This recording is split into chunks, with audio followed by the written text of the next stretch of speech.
Supreme court की landmark judgments को जानने के लिए हमारे चैनल को लाइक करें, शेयर करें, सब्सक्राइब करें। 28 अप्रैल 1976 को एडीएम जबलपुर वर्सेस शिवकांत शुक्ला, इस केस का डिसीजन सुप्रीम कोर्ट के कॉन्स्टिट्यूशन बेंच ने दिया। उस बेंच में सुप्रीम कोर्ट के 5 सीनियर मोस्ट जजेस थे और जब उन्होंने डिसीजन दिया तो उन 5 जजेस ने अपनी अलग अलग जजमेंट दी।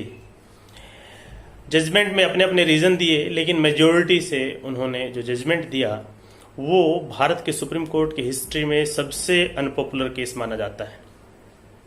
इस केस को हम हिबियस कार्पस केस के नाम से भी जानते हैं। और आइए इसके बारे में बात करते हैं। ये एक पॉलिटिकल केस था।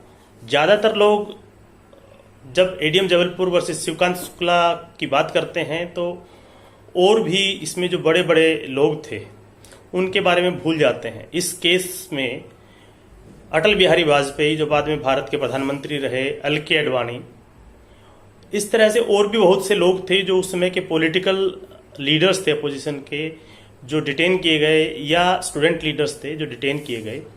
और जब वो डिटेन किए गए तब उन्होंने 25 जून 1975 को जब भारत में इमरजेंसी लगी तो इमरजेंसी के प्रोक्लेमेशन को, उसके बाद 27 जून को उनके जो कोर्ट में जाने के जो राइट सस्पेंड किए गए आर्टिकल 359 के द्वारा, उस ऑर्डर को भी चैलेंज किया।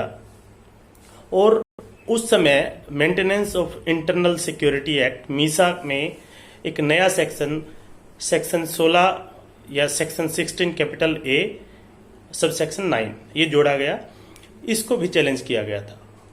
देश के विभिन्न हाई कोर्ट्स ने जब इन पॉलिटिकल जो डिटेन्यू थे इनकी तरफ से हिबियस कार्पस की पिटीशन फाइल की गई तो उन सब ने ये माना कि बिना ट्रायल के जो डिटेन्यू है उनको प्रिवेंटिवली डिटेन लंबे समय तक नहीं किया जा सकता और उनके कोर्ट में जाने के जो राइट्स हैं वो सस्पेंड नहीं किए जा सकते। यही जब जजमेंट्स हाई कोर्ट से आए तो उसमें जो मध्य प्रदेश हाई कोर्ट का जजमेंट था जो कि शिवकांत शुक्ला वर्सेस एडीएम जबलपुर था, उसमें सरकार की तरफ से जो है अपील आई। बाकी कुछ मामलों में भी अपील और कहीं कहीं स्पेशल लीव से सुप्रीम कोर्ट में वो केस क्लब होकर के आए और उसमें लीड केस बना एडीएम जबलपुर वर्सेस शिवकांत शुक्ला। यानी कि उस समय जो वहाँ के एडिशनल डिस्ट्रिक्ट मजिस्ट्रेट थे जबलपुर के, उनकी तरफ से वो केस फाइल किया गया। इस केस में जो 5 जजेस सुप्रीम कोर्ट में थे उस समय के chief justice AN. Ray, justice Khanna, आचार खन्ना, जस्टिस बेग, जस्टिस चंद्रचूड़ और जस्टिस भगवती। तो 5 सीनियर मोस्ट जजेस थे और उन्होंने इस केस को सुना। उस समय देश के जो अटॉर्नी जनरल थे वो निरेंडे थे। उनका कहना ये था कि इमरजेंसी के दौरान जो आर्टिकल 358 में आर्टिकल 19 जो है वो सस्पेंड हो जाता है और जो उनका प्रेसिडेंशियल ऑर्डर था उससे आर्टिकल 14, आर्टिकल 21 और आर्टिकल 22 को सस्पेंड कर दिया गया है।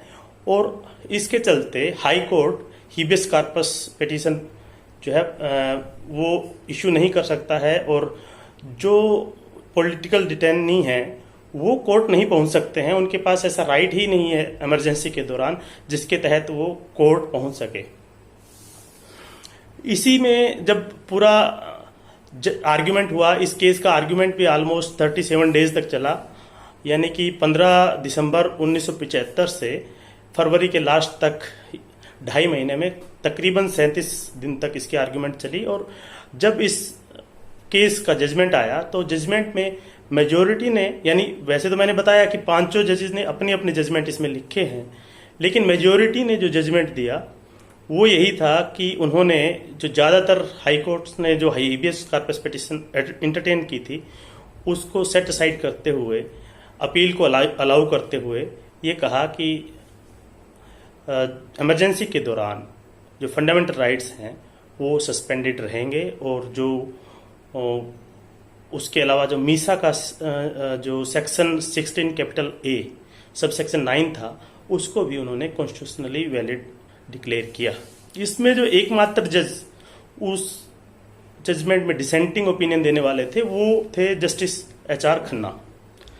जस्टिस HR खन्ना ने जो है इसमें ये माना कि आर्टिकल 21 जो है सोल रिपोजिटरी नहीं हो सकता right to life and personal liberty का, और उन्होंने इसमें ये कहा कि ये जो रूल ऑफ लॉ है वो केवल और केवल कॉन्स्टिट्यूशन से ही नहीं, प्री कॉन्स्टिट्यूशनल लॉ से भी फ्लो करता है। और लेकिन उनकी जो जजमेंट थी उसको सराहा गया चारों तरफ, और बाकी जो मेजोरिटी जजमेंट को क्रिटिसाइज किया गया, आज तक किया जाता रहा है।